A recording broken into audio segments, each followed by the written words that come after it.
Hello everyone. तो आज के टॉपिक में हम डिस्कस करेंगे हाइड्रोलिसिस कांस्टेंट।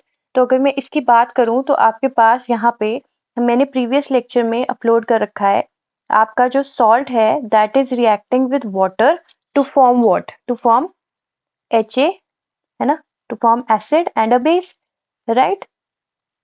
अगर मैं इसके लिए डिसोसिएशन कांस्टेंट निकालूं तो आपके पास यहाँ पे क्या बन जाएगा? आपका जो कांस्टेंट है that will be equal to the molar concentration of product, that is acid, and a molar concentration of base upon molar concentration of your electrolyte or salt and molar concentration of water, right?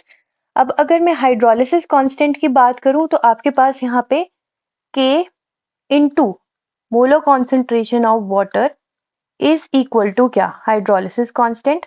ठीक है, तो आपके पास यहाँ पे अगर मैं water molecule ऊपर ले जाऊं, ठीक है, तो आपके पास K into water, molar concentration of water will be equal to KH, right. तो आपके पास KH किसके इक्वल आ जाएगा? KH will be equal to molar concentration of acid into molar concentration of base upon BA, that is molar concentration of your salt, right. तो this is what is your hydrolysis constant. अब अगर मैं next आपकी heading मतलब next आपका जो ये है topic that is degree of hydrolysis, इसकी बात करूं तो डिग्री ऑफ हाइड्रोलिसिस क्या होता है?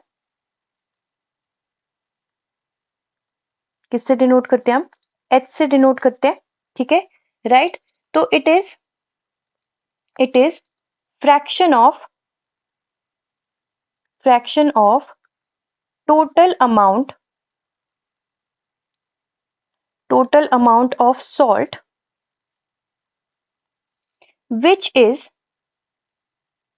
which is hydrolyzed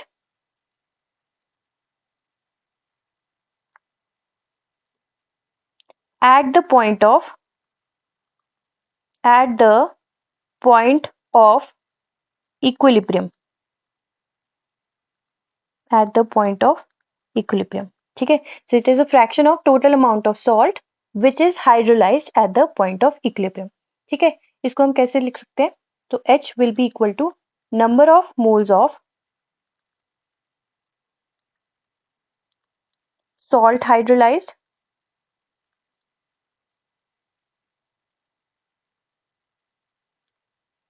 upon total number of moles of salt, ठीक है। तो this is your degree of hydrolysis, right.